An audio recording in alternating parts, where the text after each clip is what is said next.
Send money worldwide with Remitly. Since I retired, I've finally got time for the important stuff, like helping my family manage financially if anything happens to me. Which reminds me. Welcome to British Seniors, the UK's #1 rated provider of over 50s life insurance. Hi, I'd like a quick quote, please. We're proud to offer our seniors lifetime guarantee.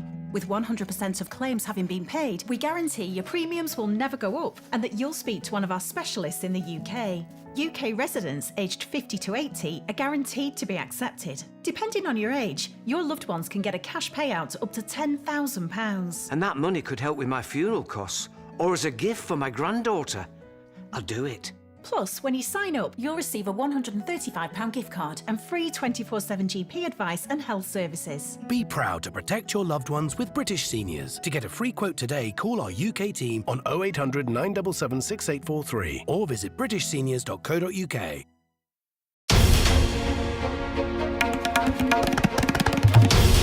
This is NDTV, and you're watching NDTV 24/7.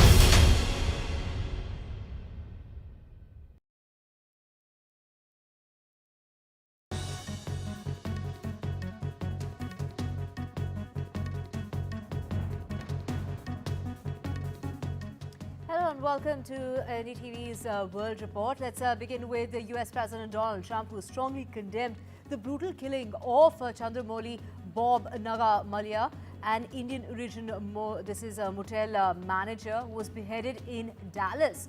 Now, this took place last week by a Cuban migrant. And now it is Donald Trump who's taken to his social media site Truth and said that he is promising to make America safe again, and declared that his administration would not be soft on illegal immigrant criminals. My colleague Vishal joining us in order to get us more on this. Vishal, take us through, Donald Trump there talking about how illegal immigrants is now going to be something that he's going to be looking at. And, take us through what's really happened here in this particular regard. He's gone on to say that the man will be tried for first-degree murder. Yes, that's what he exactly said, and it remains to be seen what exactly the US authorities will do now, because Donald Trump has clearly instructed them that the harshest penalty needs to be, laid upon this person, the aforementioned culprit who was allegedly an illegal immigrant from Cuba, and he had several, criminal records against his name, and even then he was allowed back into the US. That is what the Trump administration has been claiming, and Trump has gone on to attack former President Biden also, because he has been attacking Biden on many fronts. One of them has been immigration, and he is sort of blaming the Biden administration for this tragedy, and saying that such illegal immigrants, the way they were, handled, it's not proper, and he is promised, harsh punishment. It has to be seen what kind of punishment this person will get, but many experts have speculated that the capital punishment could be tried in this case, because it is a very gruesome case, and it has gone on to shock the world, because the images tell the whole story, the whole sequence of events, the gruesome details. They're all on the internet, and they've all been shared across the way the man was chased after, and the way he was hacked, and the way he was killed in front of his family. It's a series of gruesome details, and the series of tragedies that unfolded on that day. So all of that will be analyzed by the authorities when the sentencing is done, when the case is properly analyzed. Right, thank you so much, Vishal, for getting us the very latest. Moving on and staying with news of Donald Trump again, he has reiterated his stand that he is willing to impose sanctions on Russia, but called out Europe to act in a way. This is a way that also is in tune with what Washington wants, basically, asserting that Europe is buying oil from Russia. Trump told the media that Europe is buying oil from Russia. I don't want them to buy oil. The US president said that the sanctions, as far as Europe is imposing on Russia, are not enough, and that the European Union needs to be tough. NATO has to get together, Europe has to get together and do it. Look, they're my friends, but they're buying oil from Russia. So we can't be expected to be the only ones that are, full bore. But Europe is buying oil from Russia. I don't want them to buy oil. And the sanctions that they're putting on are not tough enough. And I'm willing to do sanctions, but they're going to have to toughen up their sanctions commensurate with what I'm doing. So just to clarify, you wouldn't move ahead until NATO moves ahead. Well, I'm ready to move ahead, but they have to do it. I think they will. But right now they're talking and they're not doing it. Look, they're buying oil from Russia. We're not buying oil from Russia. They're buying a lot of oil from Russia. That's not the deal. And Russia and Ukraine have, in fact, they've gone and carried out major attacks against each other over the past 24 hours, targeting military and strategic sites. This is amid the ongoing conflict. The Russian Ministry of Defense announced that its forces struck Iranian personnel as well as equipment on multiple fronts over the past day, advancing into defensive depths as well. Now, this is at a time when they're improving their, tactical position and securing more favorable ground. Russian forces have targeted Ukrainian military production facilities, long-range drone control centers, and temporary deployment sites of these are Ukrainian troops and foreign mercenaries. This is in over 140 locations, is what the Ministry of the Air Defenses of Russia had to say. In fact, they have also gone ahead and they've shot down at least 360 drones at the very least. US President Donald Trump has said that the unfathomable hatred between Russian President Vladimir Putin and Ukrainian President Zelensky has blocked a peace deal from being made, which he has in fact thought would have been easy compared to how it really has transpired so far. The president, while speaking to reporters before boarding his Air Force One, he slammed NATO, saying that they are not doing their job to bring the war to an end. Trump went on to say about 8,000 soldiers have died between Russia and Ukraine this very week, now leading him to ask why the war was still trudging forward. The hatred between Zelensky and Putin is unfathomable. People will either say you talk, but they will have it. I don't know. I think I'm going to have to do all the talking. They hate each other. The Chinese and the United States delegation concluded their first day of talks on economic and trade issues in the Spanish capital of Madrid on Sunday. Chinese Vice Premier is also a member of the Political Bureau of the Communist Party of China Central Committee, and the U.S. Treasury Secretary Scott Bessent led their respective teams.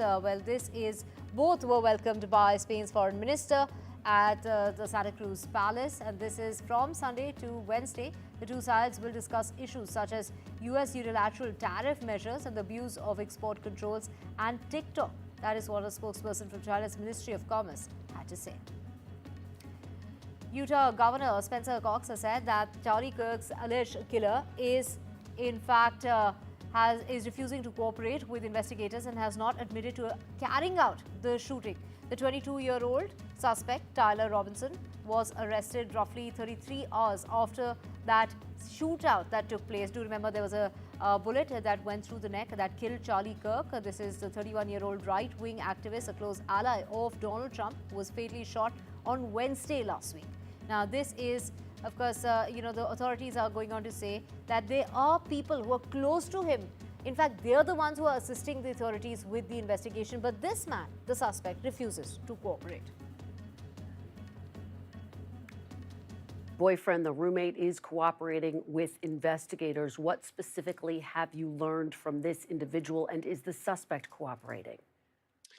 So what we have learned specifically is that this person did not have any knowledge, was shocked when they found out about it. When he found out about it, the suspect has not been cooperating so far, and so we're getting all of this information from family members, again people around the suspect, and then the forensic information that we have, which is confirming everything and more than what we were able to share in that initial press conference. Brazilian former President Bolsonaro on Sunday briefly left his home, and this was big for. He has really been under house arrest to undergo a medical procedure. That's what he was allowed for at a nearby hospital. His first public appearances, he was handed a 27-year-long prison sentence. Now, a panel of Supreme Court justices ruled that Bolsonaro had attempted a coup and tried to illegally hang on to power despite his defeat in 2022 to the current president, Lula da Silva. Now, escorted by the police, Bolsonaro went to the hospital in the capital of Brazil for procedures related to skin lesions, as well as a temporary release granted by this is the court on the 8th of September. He was discharged in the afternoon, doctors from the hospital said in a statement. The recent Israeli airstrike in Doha has sparked public condemnation, with many residents of the Qatari capital asserting that the United States has lost its international credibility due to its long-standing bias and indulgence of Israel. Now, Israel launched that unprecedented airstrike targeting a building where Hamas officials were meeting to discuss the latest ceasefire proposal that has been put forward by the United States. 5 members of Hamas and a Qatari, this is a security officer, were killed during that strike, while key members of the Hamas negotiating team survived. Civilian area surrounded by schools, embassies and residential buildings is both unacceptable actually. It is almost malicious that this sector of Doha narrowly avoided a large catastrophe because of in the suburb of that same building is a petrol pump. Now, a new wave of anti-immigrant protests is gathering force across parts of the Western world after weeks of targeted incidents in the United Kingdom. Concerns are now echoing from Australia as well. 2 countries where Indians make up a large share as far as migrant and student communities are concerned. With general elections approaching in both, immigration has become a hot button issue, and India is watching closely. Here is a report.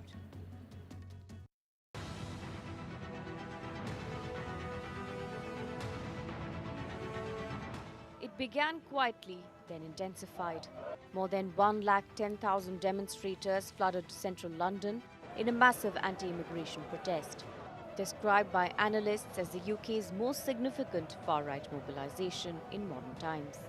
The United Kingdom rally, led by far-right figure Tommy Robinson, drew attendees from across the country and quickly escalated into violence, resulting in multiple injuries among police officers. You, the British public, have now made London the battleground for this fight. We're going to do it again. I'm sorry, some people couldn't hear, because there was too many of us. We didn't get to finish it, we didn't get to give our closing speeches, we didn't get to tell you our vision of how we can change this country, but we're going to. We're going to do it again. In the UK, at least 3 to 4 anti-immigration flashpoints have emerged over the past month in areas like Knowsley, Loughton and parts of Kent.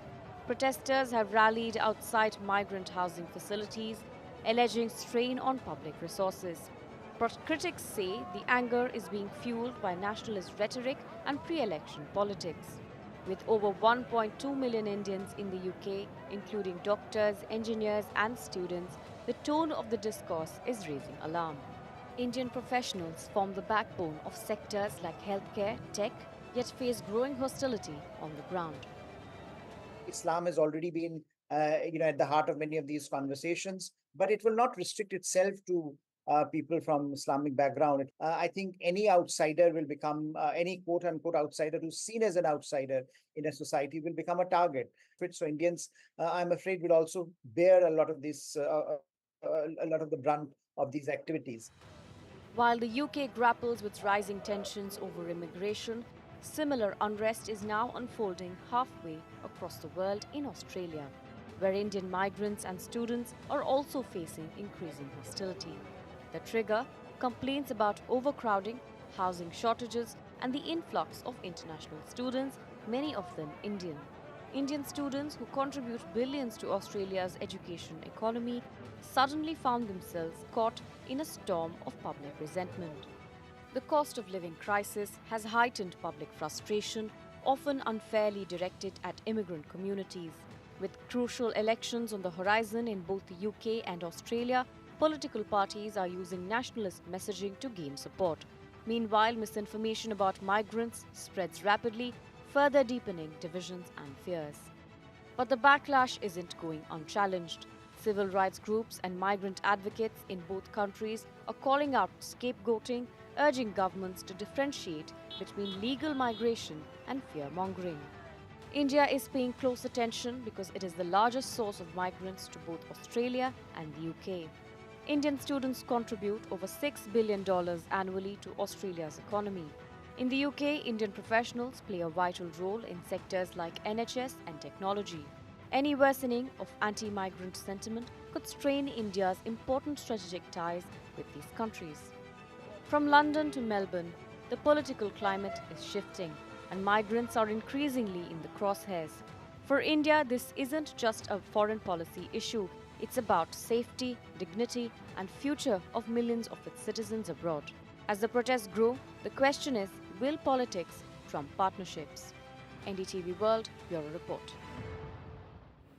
Now, a video has gone completely viral from London that sparked a debate on social media as it showed an anti-immigration protester buying, this is the onion bhaji. More than 1 lakh people marched through central London on the weekend carrying flags of England and Britain to protest against the immigration in what turned out to be one of UK's largest right-wing demonstration in recent times. Here is a report.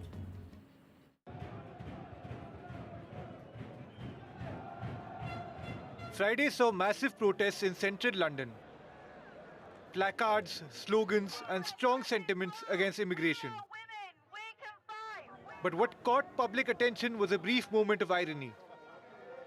A man carrying an anti-immigration sign was filmed stopping mid-protest to buy an onion bhaji, a staple of South Asian cuisine. The irony wasn't lost on social media. The video, posted online, quickly went viral, triggering debate about the selective acceptance of immigrant contributions. The irony is palpable, one user commented. Another added, enjoying the flavors brought by immigrants while protesting their presence. That's rich. From curry houses to tech hubs, immigrant communities, especially from South Asia, have long been vital to the UK's economic and cultural identity. And while political rhetoric may target migrants, the daily life of Britain tells another story. One where immigrant labour, food and culture are deeply ingrained. This isn't just about a snack, it's about the subconscious acceptance of what immigration has brought in everyday British life. As the UK wrestles with the rise in anti-immigration sentiment, the real question may be, can one separate the culture from the people? With Mohammed Ghazali, this is an NDTV report. And with that, we're slipping into a short break. Back with a whole lot more on the other side. Stay with us.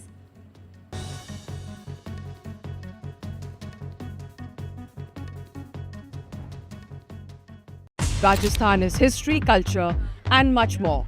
And I have been reporting on all things royal for more than 25 years. The colors, the culture, and the complexities of the Northeast is different from the rest of the country. I have been bringing the Northeast closer to the capital for over 15 years. Madhya Pradesh is the heart of India, and I have been capturing its every beat for over 10 years, covering the corridors of power, what is said, what is left unsaid, and what it actually means for you and me. I have it all covered. Kashmir is often called paradise on earth, a region that has been in a state of flux from conflict to India's crowning glory. I have been reporting and decoding Jammu and Kashmir for last 3 decades.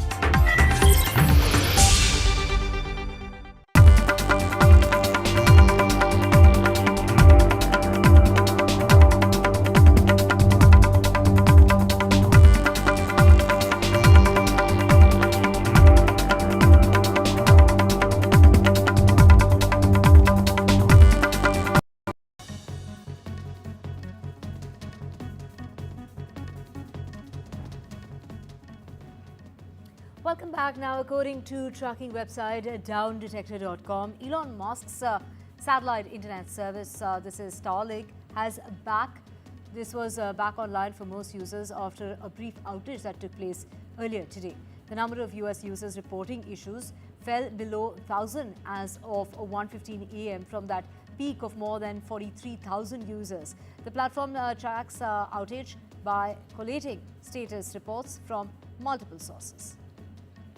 And China's factory output and retail sales reported their weakest growth since last year in August, keeping pressure on Beijing to roll out more stimulus in order to fend off a sharp slowdown in the world's second largest economy. The disappointing data split economists and these are others as far as policymakers that would need more near-term fiscal support to hit their annual growth target of around 5%, with the manufacturers awaiting more clarity on a US trade deal and the domestic demand curve by a wobbly job market and property crisis. Australia's ANZ Group has agreed to pay $159.5 million The Australian corporator, this is the regulator, as far as the largest ever penalty that is against a single entity over systemic failures ranging from acting, this is unconscionably, in a government bond, that is a deal, to charging dead customers. The penalties announced today are a troubling milestone as far as Australia's fourth largest bank, which last week announced 3,500 job cuts as the new CEO looks to improve profitability at a price. Now, this is that it already is required to hold more capital in reserve than its peers this is due in part to fallout from the bond trade. And this is on Sunday. Well, this is central to China's Hunan province that hosted the 13th Merida Cup. This is the cup that is a 16-kilometer course with over 1,000 meters of elevation that saw 1,500 elite riders from around the world competing head-to-head. This competition is divided into 5 categories: the men's road elite group and men's road mass group, women's road group and women's mountain bike group and men's mountain bike group, and an age range from 18 all the way to 65. Pakistan coach has, he was left fuming after the Indian contingent refused to shake hands with his players during the Asia Cup between India and Pakistan, the match that India won. There were no customary handshakes between the players of the two sides. You refused to shake hands with the Pakistani players after the match. Was it politically motivated, or it was just to match the vibes of the people back home after the recent skirmishes between the two countries? And don't you think that it was against the sportsmanship? I feel few things in life are ahead of sportsman spirit also. We actually stand with all the victims of Pahalgam terror attack, and we stand with their families, also express our solidarity. Also, as I said at PC, that we dedicate this win to our brave armed forces who took part in Operation Sindoor, and as they continue to inspire us all, we'll try our best whenever given an opportunity to inspire them as well, if possible. We were ready to shake hands at the end of the game. We obviously were disappointed that our opposition didn't do that. We sort of went over there to shake hands, and they'd already gone into the changing room. So that was a disappointing way, obviously, for the match to finish, and a match that we were, disappointed the way we played, but certainly were willing to go and shake hands. And time to get some entertainment news now. The Apple TV workplace thriller Severance got off to a strong start. This was on the 77th Emmy Awards, which took place earlier today with a pair of acting wins. It was adolescent Owen Cooper, who has become the youngest male to ever win an acting award at the Emmys at the age of 15. He, of course, has won that Outstanding Supporting Actor. Well, also it was Jake Gyllenhaal who paid a surprise visit to Owen Cooper just before the Emmys, the day before the Emmys, only to present him with a lucky duck as a token of encouragement. Cooper went on to make history as the youngest Emmy winner. The pitch and the studio were the biggest winners of the night. Sydney Sweeney, as well as Pedro Pascal and Jenna Ortega, were amongst the big names on the red carpet.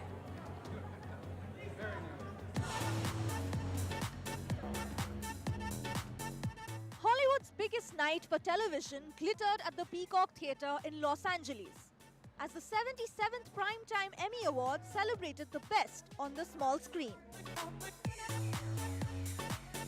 Comedian Nate Bargatze made his Emmy hosting debut, keeping things light as the trophies rolled out. Seth Rogen's comedy The Studio swept the night with 13 wins, a new record for a comedy series. Meanwhile, HBO Max drama The Pit scored the night's top prize, Best Drama, edging out the heavyweight contender Severance. At just 15, British actor Owen Cooper made Emmy history, the youngest male winner ever for his chilling turn in Netflix's limited series Adolescence, which also took home Best Limited Series. It means so much to me. It means so much to me, my family, the people back home. It's just, I genuinely don't know what to say really, but yeah, it just means the world to me, so yeah. And beyond the glitz, a political flashpoint. Several stars wore artists for ceasefire red pins, calling for an end to Israel's military campaign in Gaza. Among them, Megan Stalter and Javier Bardem, lending star power to the movement. A night of record breakers, bold statements, and fresh wave of winners. The Emmys proving once again, television is still the stage for the biggest stories. Bureau Report, NDTV.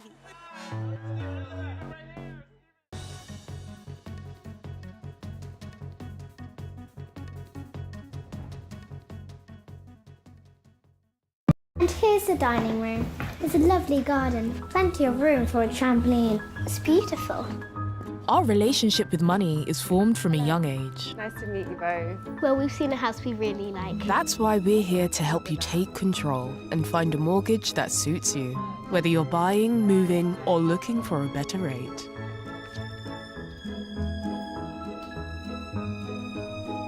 Barclays. Make money work for you. If Lubasi was your son, you'd do anything to stop his suffering. He's in agony because he has an eye infection called trachoma. It's often spread by flies, like these. If Lubasi was your son, you'd take him to the doctor. But his parents can't afford to get him the care he so desperately needs. You can. When you give £2 a month to Sightsavers, you can help save more children from agony like this and spare their parents the pain of watching their children suffer. Every month, you'll help our eye doctors get to some of the world's poorest and most remote villages. It's so simple to treat trachoma, but we urgently need your support to do it. So please call 0800 038 4920, text SIGHT10 to 82727, or go to sightsavers.tv to give £2 a month to Sightsavers right now. Buongiorno, Brad. Turn on your DeLonghi. Okay. Then choose your drink in just one touch. For the perfect form, tilt the wand exactly 50 degrees. Bravo. Now also tilt yourself 50 degrees. Right. And enjoy. Licking your milk moustache is optional. DeLonghi is not just perfect, it's perfetto. When life tries to dim my skin's radiance, I switch on my own light. Liz Earle Instant Radiance Serum. With niacinamide and vitamin C-rich acerola cherry. Instantly boosts the look of skin's luminosity. Discover your glow. Liz Earle Glow Range. Own your light. Get the new Google Pixel 10 Pro on EE because powerful AI deserves the UK's best network. Hey Gemini, help me organise my living room. Got it. Let's get that sofa moved. Turn it around and place it on the other side of the room, against the wall. Try mixing books with photos on the shelf to make it feel like home. Talk to Gemini about anything you see. Powered by EE. Offer ends 15th of September. When facts are fragmented, we put the pieces together. Where power collides with truth, we are there. Behind me is that massive security arrangements that are in place. Behind fractured boundaries, we clear the fog of war. Fault Lines with Gauri Dwivedi, only on NDTV World. In today's interconnected world, India's voice is more crucial than ever. When India speaks, the world listens. At NDTV World, we are that voice, bringing you intelligent and insightful news from India and beyond. From geopolitics and diplomacy to economic shifts, migrations, tech disruptions, and the stories of our diaspora. We cover the news that shapes our global future. NDTV World, your new home for global news is here. Rajasthan is history, culture, and much more. and I have been reporting on all things royal for more than 25 years. The colors, the culture and the complexities of the Northeast is different from the rest of the country.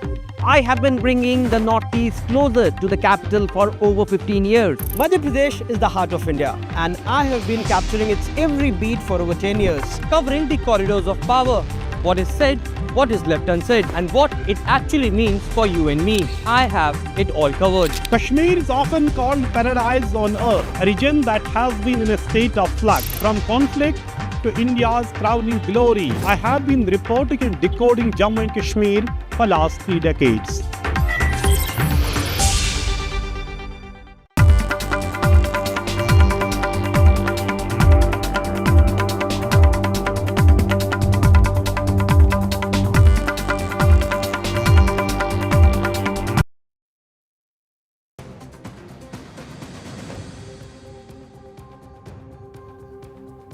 You're watching India Global. I'm Gauri Dwivedi. Let's get you the big stories that we are tracking this hour for you. First up, over 1 lakh join London's largest anti-immigration rally. Will legal immigrants face the wrath of the anti-immigrant protests? And will this become the litmus test for Samar Sarkar?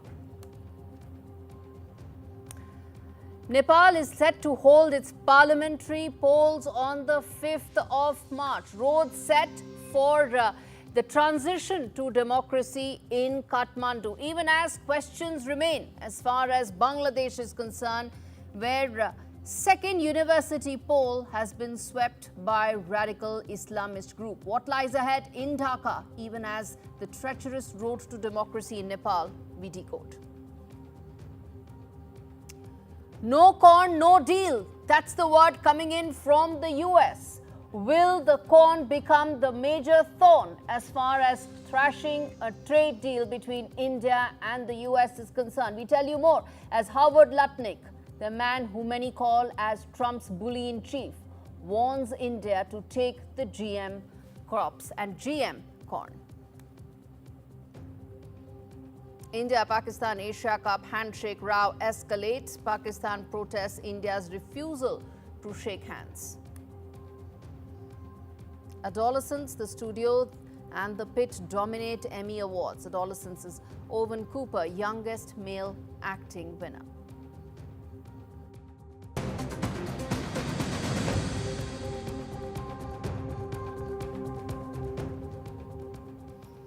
The big story that we are focusing on India Global today. Is it nationalism or is it a growing threat to immigrants?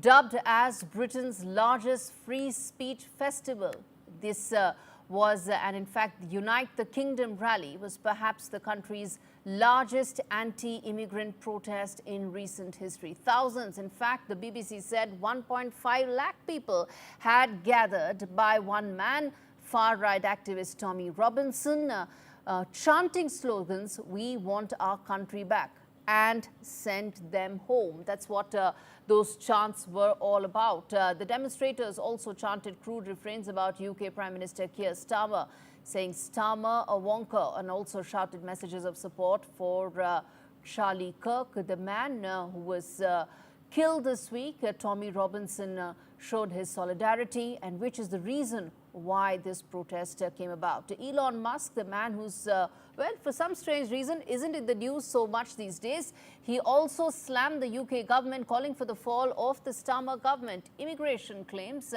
that migrants are taking jobs and resources, and the worsening of crime rate were primarily the two reasons behind the anger and the protest that broke out. What does this mean as far as the Indian community is concerned, the diaspora there, and also will this have an impact as far as the India-UK relationship is concerned, and really the elephant in the room that we're going to talk about? How quickly do things that target the illegal immigrants suddenly talk about the legal immigrants as well? Will that happen here as well? We're going to decode that for you. But first up, listen in to what Tommy Robinson had to say, the man who started this protest and whose clarion call saw 1.5 lakh people on the streets of London. Listen in. We came in our millions, okay? The biggest protest in British history. You, the British public, have now made London the battleground for this fight.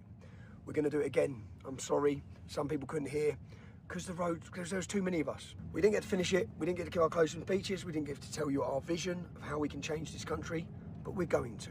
We're going to do it again. Unite the kingdom, unite the West. It's a cry for help. We want world leaders. We want them coming from all over the globe. London has been chosen. You, the British public, have made that happen. Don't talk about change, be the change. That's the reality, yeah? That's what we need. All right, so the clarion call of Tommy Robinson was answered. There were thousands of people on the streets. But what happens next year? Is this now going to be a larger movement targeting illegal immigrants? How should the Indian diaspora be looking at it? There are a lot of Indians who are in the UK, who want to go to the UK. And will that be affected? Those are the big questions. We put that out for you. First up, is this free speech or is it far-right nationalism? And will this dovetail into the larger far-right movement that one is seeing across the UK? Germany is the other one. Next, will anti-immigrant protests topple the Starmer government? Elon Musk has spoken about it. Nigel Farage has a lot of momentum and support going on it. And people on the streets are chanting what they see as an anti-Starmer slogans. Will that lead to Starmer government being on shaky ground? He asked that question. Will legal immigrants face the brunt of these protests? And lastly, should the Indian diaspora in the UK, how do they view this? Are they in some sort of trouble? Do they have reasons to worry? Those are the other questions that we're going to put out. Professor Scott Lucas joins me on the broadcast, Professor of US and International Politics, Clinton Institute, joining me from London. I also have Harjap Singh Bangal, who is an UK immigration and human rights lawyer. Well, several people actually call him the immigration guru, actually. Okay, so let's start with you, Professor Scott. These are protests that were essentially about uniting the kingdom. It was a clarion call by Tommy Robinson. But I'm going to try and look it through the lens of people who will get impacted in it and focus solely on the Indians. I'm going to come to the bit about how Tommy Robinson has made a distinction between the Indian immigrants and several others in just a bit. He's in fact spoken about it, saying Indians have a separate, they are better than the rest. They're lower in the crime rate. I'm going to come to that in just a bit. But your first thought on how do you see this protest through the lens of the Indian British immigrant? Well, I think I leave it to Indian British immigrants, or indeed Indians who are UK citizens, to speak. But to give you my observations as someone who lived in the UK for almost 40 years, first, this is not a uniting the kingdom rally. This was a rally led by the far right for particular groups that the far right likes. This was, and we must be honest here, this was not just anti-undocumented immigrants. This was also anti-refugee. It was anti-asylum seeker. It is anti-legal immigrant. Because despite what Tommy Robinson will say, oh, you Indians are okay, you can stick around, this was largely a rally for an England which is a white England, a Britain which is a white Britain. This is what we call not nationalism, it's nativism. Now, there are other people who were there who may not ascribe to the far right. They may say they were there for other reasons, such as legitimate concerns over immigration. But the leadership of this was not just Tommy Robinson. It was also the Trumpist chief strategist, Steve Bannon, who has called for white nationalism, even white supremacy. It was members of the far right from Germany, the AfD, from other European far right groups. So yes, without raising this, no need to be hysterical, no need to be fearful, but there is reason for concern here that these groups do not want to unite the kingdom. They want to promote their idea of the good groups. And they want to demonize those who are not good. Harjap Singh, let me ask through the lens of British Indians there, those who are legal immigrants. They contribute to the society legally, they pay taxes, they are part of the system there. What about them? Do they stand to get impacted? And also, let's also put a lens on the undocumented ones as well, or the illegal immigrants as well, those who go from India to the UK.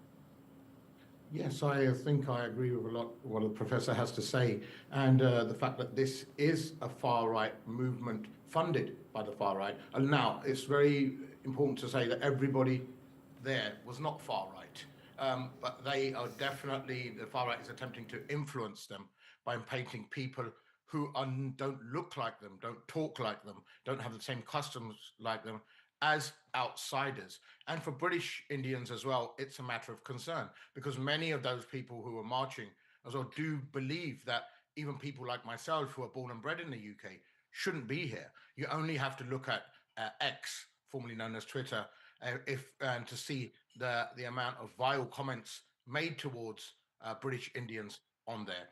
And it's a very, very dangerous thing if Indians actually welcome this guy, Tommy Robinson, that's not even his real name, who is in fact convicted of many offences, including fraud and thuggery and violence, and even deported for using a fake passport. He has been himself. Indians should not welcome him. It's a result of his whipping up frenzy and Nigel Farage reform frenzy. You're not going to get any answers by bashing Tommy Robinson, right? I mean, or by delegitimizing him, because there are 1.5 lakh people on the streets who are answering his clarion call. Let's now talk about how this goes from here. 1.5 lakh people is not a lot of people, considering when you stop the Iraq war rally, there was 1 million people on the street. So I think that's very important to have. How we go from here is we have to influence governments, and we have to out these people and show what the real agenda of these organizations is. British Indians are a threat. There's been an arrest made over the weekend of a rape of a British Sikh girl in the Birmingham area by white people who were saying to her, go back to your own country, we don't want you here, whilst raping her. Now, if that isn't a big threat, then I don't know what that is, if that isn't a concern for Indians. Also, the pressure put on the government regarding immigration has had an effect on legal immigrants as well. Student visa dependents have been stopped. Work permit dependents have been stopped. Carer visas have been stopped from India. As a lot of things, the salary required to bring an Indian over as your partner has been upped, and a lot of people have been excluded. A lot of Indians have been excluded for that because they're not in that well-paid jobs. So it is having an effect everywhere. And Indian government has been put under pressure in trade deals to take back their illegal migrants. Otherwise, there could be a clamping down on the number of visas given to Indians. This is a big concern. This is as a result of all the pressure being put on the governments by people like Farage and Tommy Robinson. And it's not about bashing anyone. If someone's right, you're right. If you're wrong, you're wrong.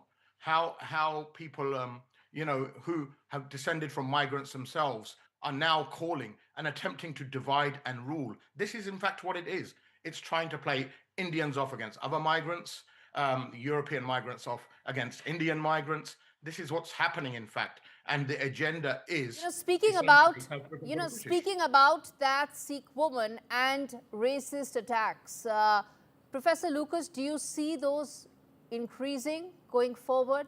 Is there a public mood and sentiment in favor of, or that may create the atmosphere towards increasing such racist or crime against a particular race or ethnicity?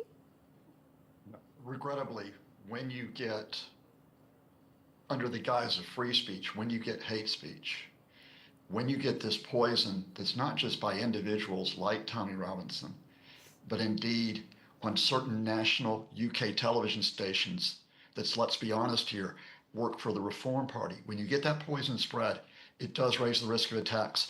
In my country where I live now in Ireland, there have been a spate of attacks on Indians who live here legally because we also get this same poisonous rhetoric. And so my fear is that without a dignified, responsible pushback on this, you wind up having further division and, yes, further violence. And again, speaking, with my colleague who put this very, very well, this starts with a dignified, responsible call for action by the government, not to call Britain an island of strangers, but to talk about the contributions of all groups, including immigrants, to the United Kingdom. It starts with responsibility in the universities. It starts with responsibility across all professional groups, not to give into this type of language, but to say that on the whole, on the whole, immigrants have helped improve the United Kingdom economically, socially, and culturally. Indeed. Final closing comments, Harjap Singh, very quickly, which is if you have to give one message to the British Indian community in the wake of these attacks, what would that be? And a message to the authorities, what would that be? Very quickly. Stay safe, stay united, try and find out the reasons behind it. Do not allow to be divided. Unity is the strength. Use your common sense. Don't buy into the rhetoric. See the people and recognize the people who are trying to amplify this hate, because ultimately, once they're finished with one group, they will then come for you. All right, I'll leave it there, gentlemen. Thanks so much for joining me on India Global. Well, viewers, bottom line on this really is that as far as the anti-immigration protest is concerned, there is now a groundswell in favor of what many would term as a far-right protest, which is about negating the other, which is about ensuring that communities that contribute to the British economy are also completely ignored. Will that mean legal immigrants will be under threat? Will that mean that pressure will mount on Starmer government to act more? There's already been some movement as far as visas are concerned and several others. That has already been going on. Will there now be a further movement on that? That's the big question. And lastly, how will authorities respond to growing racist attacks is really going to be the defining moment as far as Keir Starmer is concerned.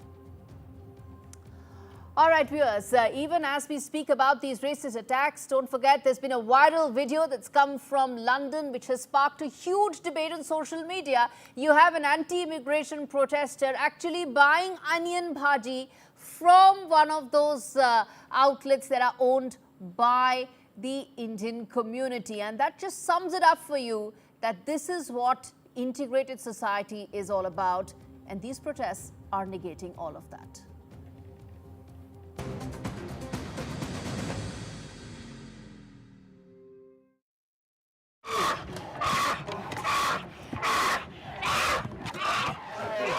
This baby bear is terrified, torn from her mother's paws at a tender age. They will force her to live alone in a tiny, filthy cage, like so many bears driven mad by loneliness, rubbing their wounds raw against the bars, suffering cruelly day after day, year after year, just for people's entertainment.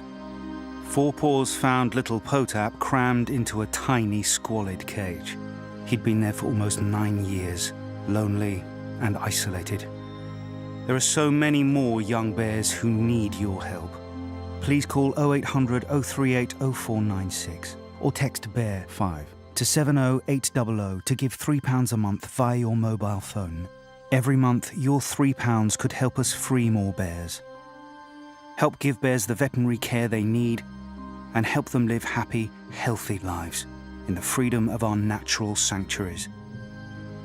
Please call 0800 038 0496 or text BEAR5 to 70800 to give £3 a month via your mobile phone and help Four Paws free bears from agonising torture.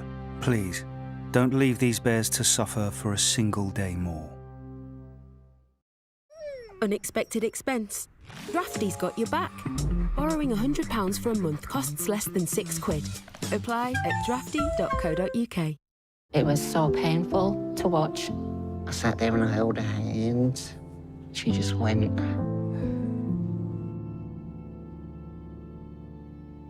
Although people don't like to talk about it, but we're getting older, it has to be done. Yeah, you got to have that conversation about wills. Start to think about, well, what would I do? Where would I want to leave things? Give more end-of-life care. Search Marie Curie Will Talk to get your free will guide. With Post Office Over 50s life cover, enjoy peace of mind knowing your family will receive a guaranteed payout when you're gone. UK resident 50 to 80, your guaranteed acceptance. No health checks and from just £1.15 a week. Plus free 24/7 GP access with the health and wellbeing benefit. Purchase and receive a £125 gift card for amazon.co.uk, Tesco or M&S. Call Post Office on 0800 171 2211.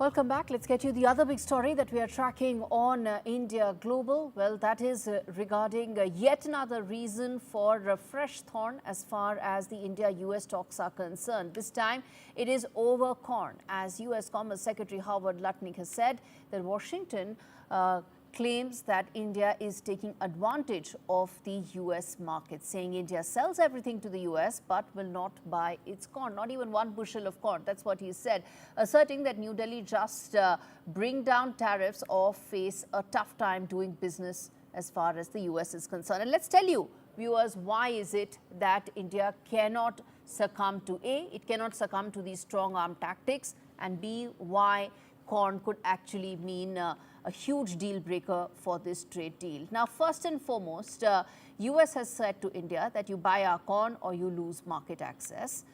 India is the 5th largest corn producer, and most importantly, you have politically sensitive states like Bihar being being very significant in terms of overall production.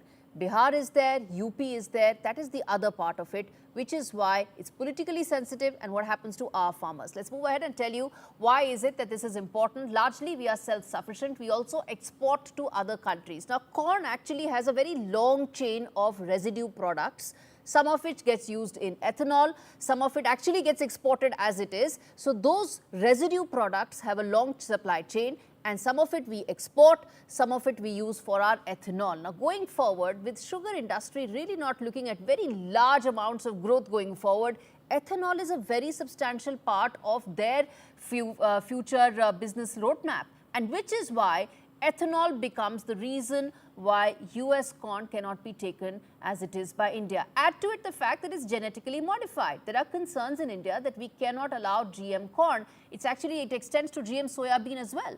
And lastly, right to protect Indian farmers. Now, this is where all of it sort of comes up. One, the fact that what do we do when we do not want to have GM crops? B, what do we do with the fact that there is now 19% of fuel that comes from ethanol, where prices of ethanol have actually gone up, along with prices of fuel. Now, all of that dovetails into farmers' income. If you take all of that away, then that is actually going to have a huge impact about how India is going to protect farmer incomes, which is why it's not just about corn, it's about protecting Indian farmers, which is why it's going to be a bit of a deal breaker going forward. All right, turning attention now to the other big story that we are tracking on the show, which is India's neighborhood. It has actually seen massive turmoil. Last year it was Bangladesh. This year it is Nepal. It has been pretty much the same template. You had violent student protests, which actually led to overthrowing the government. In Kathmandu, what looks like a huge sigh of relief is the fact that the Nepal new Prime Minister has said that she is going to conduct elections in 6 months. And she said that she's only going to be there for a limited period of time. That's very significant. She said that I'm going to be here only for some time, and my single biggest objective for the government is that there will be elections on the 5th of March. Now, contrast that with how things have been playing out as far as Bangladesh is concerned. That's a completely different story, where you have student university elections being won by organizations that are extremely radical, extremely Islamist in their outlook. And that adds to Dhaka's fractured polity, as the Islamist-led 8-party grouping demands exclusion of 14 political parties and the entire election system. Now, with this victory that happened at Jahangir University, located near the capital, Shibir now has 2 of the most important university campuses under its control in Bangladesh. The reason why we are talking? Well, this entire movement actually ostensibly started from the students, right? It started from the youth protesting, which is why these student university campuses, if they come under the control of these Islamist organizations, it sends a very strong message. And that's exactly what the bottom line really, viewers, is here. As far as India's neighborhood is concerned, there's been huge turmoil, but India has been waiting, urging, and goading all parties to come back to the electoral democratic roadmap. Nepal seems to have already come to that. It is pointing to that as well, saying that in the next 6 months we'll get onto it. Bangladesh remains a matter of concern. There is still no date that has come out for Bangladesh. It has already been over a year. till now we are waiting for when that date for the election will be and when that entire process will take place. The fact that these university campuses are becoming hotbed for radical Islamist thought is another reason for New Delhi to be very cautious going forward as far as a volatile neighborhood is concerned.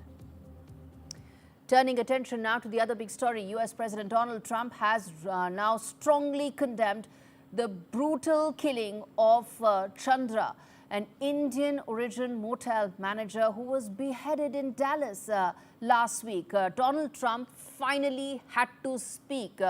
This is a crime, viewers, that sends shockwaves across anybody. The man was beheaded and then his head was tossed around. That is what happened. He was a Cuban migrant, but finally Donald Trump had to speak, and he spoke in the words that matter, which is fullest extent of the law will be taken care.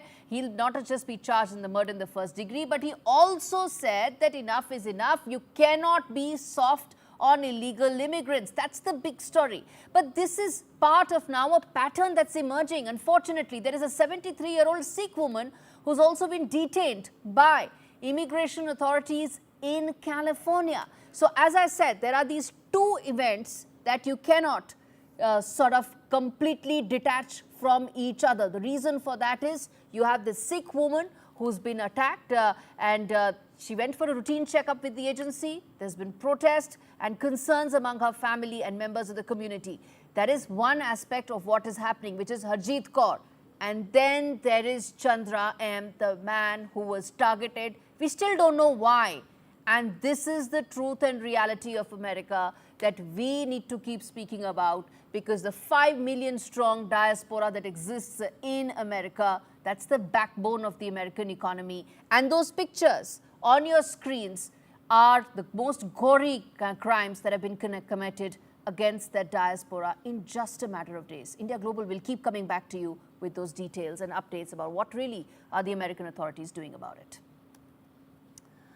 All right, turning attention now to an update coming in as far as trade talks. Donald Trump, remember, is a man who's on a mission to try and cut trade deals. He hasn't been able to do so with China so far. Talks are continuing on economic and trade issues. This is happening in Madrid between the Chinese and American delegations. Chinese Vice Premier is also a member of the Political Bureau of the Communist Party, and the U.S. Treasury Secretary Scott Bessent led respective teams met there, and it remains to be seen whether there will be any breakthrough in those talks or not. All right, well, the other big story of the day, one may think it's about a sports match. Well, India-Pakistan, when they clash, it is anything but just a sports match. India versus Pakistan Asia Cup clash witnessed some unprecedented scenes, viewers, as skipper Surya Kumar Yadav of Sky and Indian players, all of them did not shake hands with their Pakistani players after the match ended. Pakistanis ostensibly walked up to their dugout, have even raised this concern, saying that, this is actually not correct, this is sportsman spirit being violated, and they've lodged a formal protest. But, well, you can do what you want to. Indian sportspersons played because they were asked to play. They also dedicated this win to the Pahalgam victims and Indian Army, and they made it clear that they are not going to shake hands with those Pakistani cricketers. All right, with that, it's a wrap on this edition of India Global. Thanks so much for watching.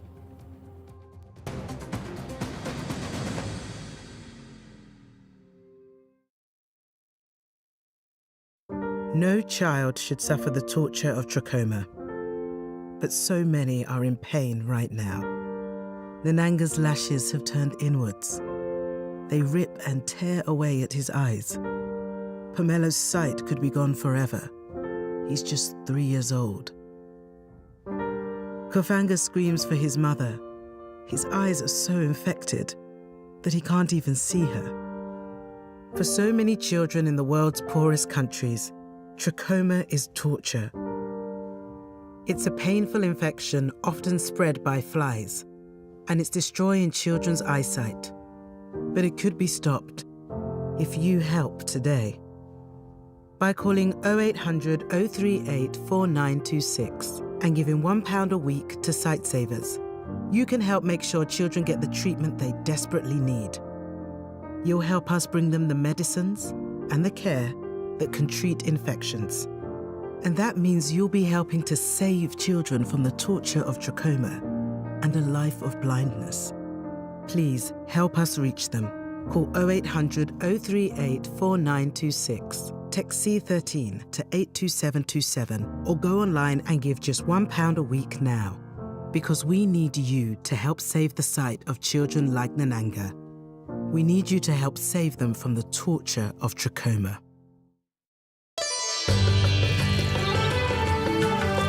Sometimes it's the little things that remind us of them. Stay close, even when you're far apart. Send money worldwide with Remitly. Time to go to sleep now. I can't sleep without Bunny. Where is Bunny? Downstairs with Grandma. Is he? I'll better go and get him then, hadn't I? For 50 years, Stana has been helping people continue to enjoy life upstairs. And with stair lifts fitted in less than a day, you can carry on just as normal. But Bunny can't sleep without Teddy. Contact Stana now. Stana, enjoy the life upstairs.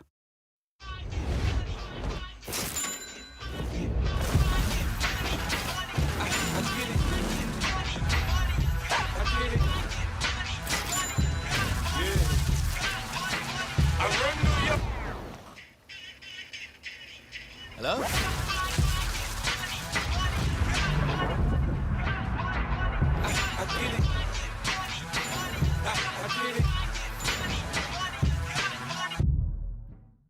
Everything costs a fortune. Everything except my Lebara mobile plan. Great signal, fast data, and no need to remortgage the manor. Lebara, the smarter mobile network. This is an important message for people living with diabetes from people living with diabetes. When I was experiencing the symptoms of diabetes, I didn't know what was going on. You go on the internet and it's full of horror stories. I didn't understand about carbs, I didn't understand about blood glucose levels. That's why the support I get as a Diabetes UK member is so important. You can become a Diabetes UK member for just £3 a month. When you do, you'll receive a practical guide specific to your type of diabetes and a copy of Balance magazine 4 times a year. Plus, you'll help support research that could lead to better treatments for all types of diabetes. As members, we're all working it out together. Call 0800 144 5410 or go online to become a Diabetes UK member for just £3 a month. Join us now because membership can help you learn to live better with diabetes. It feels good knowing that your future's in hand. Evlo can offer you a loan from £1,000 to £15,000. Get your conditional decision in minutes. I like making sure I've got all the right tools for the job. And now that I'm 50, that means looking after the life I've built, protecting my lot if anything happened to me. That's why I decided to learn more about over 50s life insurance from Cover Today. They're the only over 50s life insurer with no waiting period, unlike other insurers who could make you wait up to 2 years for full cover. With Cover Today, you're fully covered from day one. And you're covered for the whole of your life. Plus, unlike other things in life, the price never goes up. Learning more couldn't be simpler. Go online or talk to their friendly UK team in just one phone call. Cover Today are the only over 50s life insurer with no waiting period and no annoying trips to the doctors either. Plus, you get your choice of a £125 gift card. Cover Today has given me genuine peace of mind. And now that's done, I can get on with something much more interesting. To find out more about Cover Today, call our friendly UK team on 0808 143 4733 or visit covertoday.co.uk. Yes, I've won £1,000! Play Bingo at Tombola for free in September, where a £1,000 full house prize will be won every day. Open for fun. Auto Sergey automatically checks for ways to save on your car or home insurance. They compare the market up, the simplest way to save. This is so wild that I actually, from a dream, started a business. I don't think I could ever work for anyone else ever again.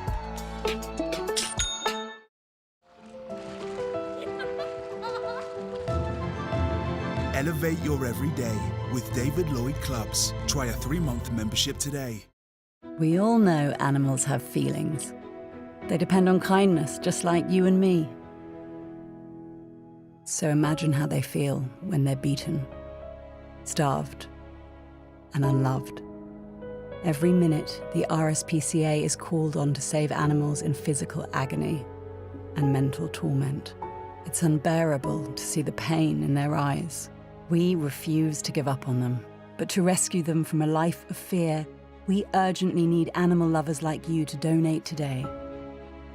Please call 0800 121 4260 or text KIND to 84903 to give £2 a month to the RSPCA. Your gift will help fund more life-saving rescues, more emergency treatment, and more gentle rehabilitation. Every month, you'll be helping to keep animals free from pain and sadness, so they can find the comfort and joy they deserve. Right now, across the country, thousands are suffering deliberate harm. But together, we can show animals what kindness feels like. Together, we can rescue them. So please, call 0800 121 4260, text KIND to 84903, or visit our website to start your monthly donation today. Thank you.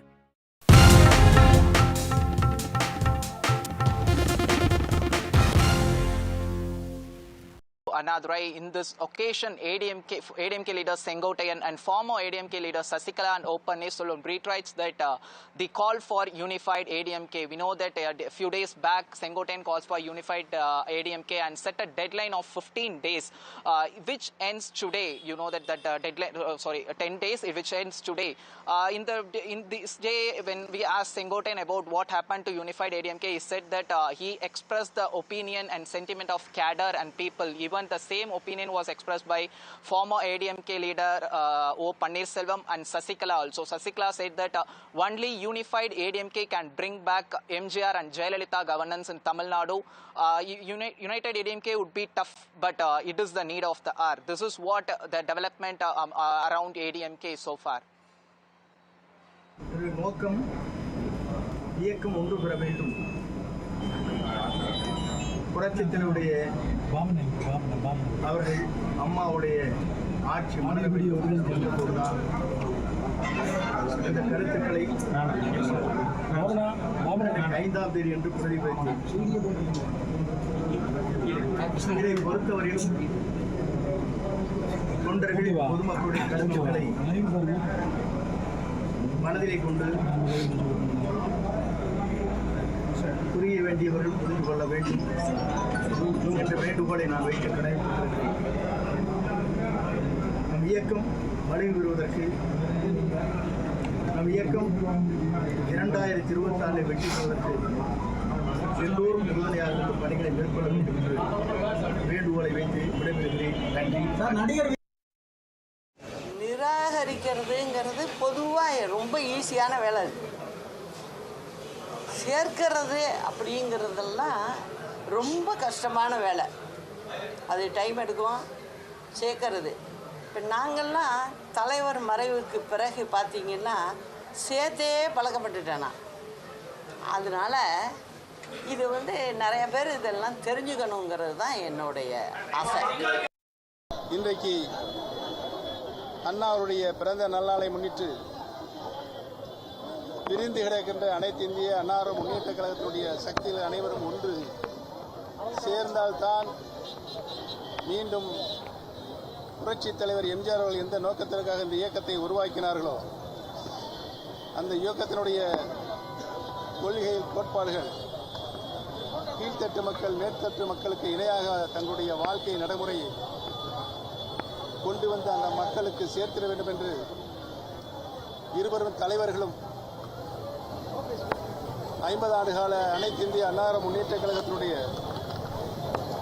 வரலாற்றில் 30 ஆண்டு காலம் ஆளுகின்ற பொறுப்பை தமிழக மக்கள் பெற்று நாட்டு மக்களுக்கு அவருடைய நல்வாழ்விற்கு என்ன தேவையோ அதைத்தான் புரட்சித் தலைவர் எம்ஜிஆரும் புரட்சித் தலைவி மாண்புமிகு அம்மா அவர்களும் தங்களுடைய பொற்கால ஆட்சியில்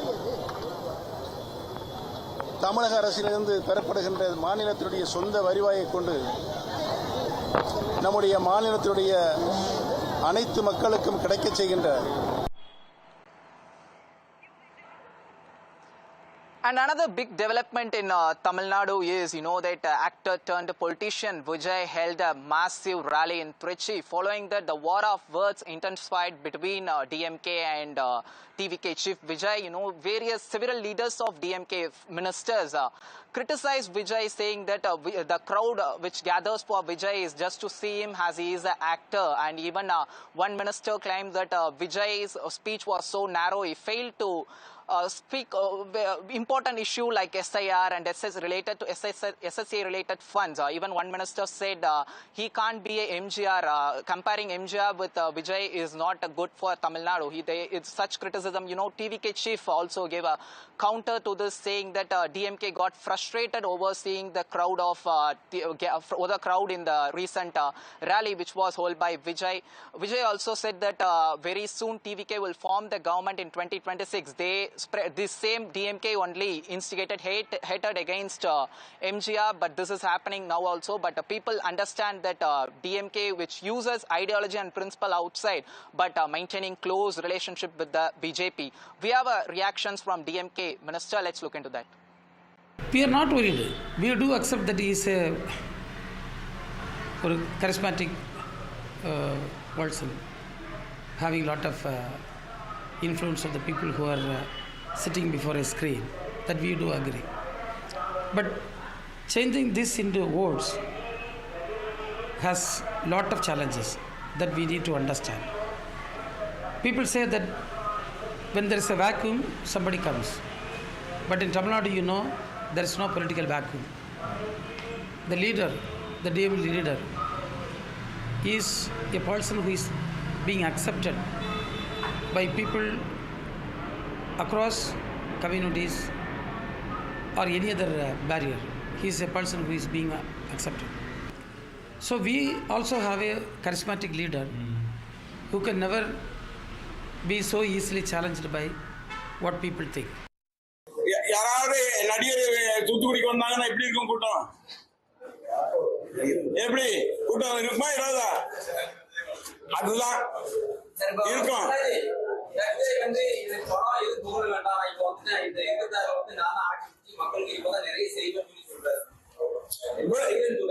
இவ்வளவு காலத்துக்கு பிறகு இப்பதான் அவருக்கு அறிவு வந்துச்சா? மக்களுக்கு ஜீவன் இதுக்கு முன்னால எங்க போனாரு? அவர் சம்பாதிச்ச பணத்துல எங்க வச்சிருக்காரு? என்ன அப்பமா இப்போ உதாரணத்துக்கு சொல்ல போனா எம்ஜிஆர் அவர் உதாரணத்துக்கு சொல்றாரு. எம்ஜிஆருக்கும் விஜய்க்கும் ஏணி வச்சாலும் எட்டுமா? எம்ஜிஆர் திராவிட முன்னேற்ற கழகத்தினுடைய பொருளாளர், திராவிட முன்னேற்ற அண்ணாவுடைய வழிகாட்டில வாழ்ந்தவர், கலைஞரோடு இருந்தவர், அது மட்டுமல்ல மக்களோடு மக்களாக இருந்தவர், தான் சம்பாதித்த பணத்தை எல்லாம் ஏழைகளுக்கு வழங்கியவர். இவர் யாரு? இவர் என்ன செய்திருக்காரு சொல்லுங்க, ஒரு இதை சொல்லுங்க. இப்போ நேற்றிலேருந்து நீங்கள் பார்த்துருப்பீங்க, விமான நிலையத்திலேருந்து வந்ததுலேருந்து நம்முடைய சென்ட்ரல் மீடியிலேருந்து எல்லாமே அந்த வந்த பசங்களாக இருந்தாலும் ஏன் நம்ம அனைத்தோடைய வரிப்பணத்தில் தான் ஒரு நாடு ஒரு நகரம் கட்டமைக்கப்படுகிறது. அது ஒட்டுமொத்தமாக அதெல்லாம் செதைச்சிட்டு போகிற மாதிரி எல்லாமே நேற்று போகும்போது வைத்தறிச்சிடாது. எங்களுடைய சைடு முட்டுசா பள்ளியை சார்ந்திருக்கிற மேல் கூரையால் நின்று உடஞ்சி அந்த பிள்ளைங்களுக்கான டாய்லெட்டு எங்கள் வீணடிச்சிட்டு போயிட்டு. ஸோ அது அதான் சொல்கிறேன், இது ஒரு பிரச்சாரம் அப்படிங்கும்போது இவ்வளோ இளைஞர்கள் வந்தாங்களே, நான் எல்லாத்தையும் கூப்பிட்டு பேசினார். வெரி ஃபஸ்ட் டைம் எல்லா தமிழ்நாட்டிலேருந்து இருந்தாங்க. கோயம்புத்தூர் சொன்னாங்க, கோயம்புத்தூர்லேருந்து வண்டி வந்திருக்கு, கேரளாலேருந்து வண்டி வந்திருக்கு, எல்லாம். ஏன்னா ஃபஸ்ட்டு ஆரம்பிக்கிறனால எல்லாருமே ஒன்று சேர்ந்து அவருக்கு வாழ்த்து தெரிவித்து கூட அவர் ஆரம்பிச்சிருக்கலாம். ஸோ இவ்வளோ யங்ஸ்டர்ஸ் நான் கேதர் பண்ணிட்டேன். அப்போ இந்த யங்ஸ்டர்ஸ்க்கு நான்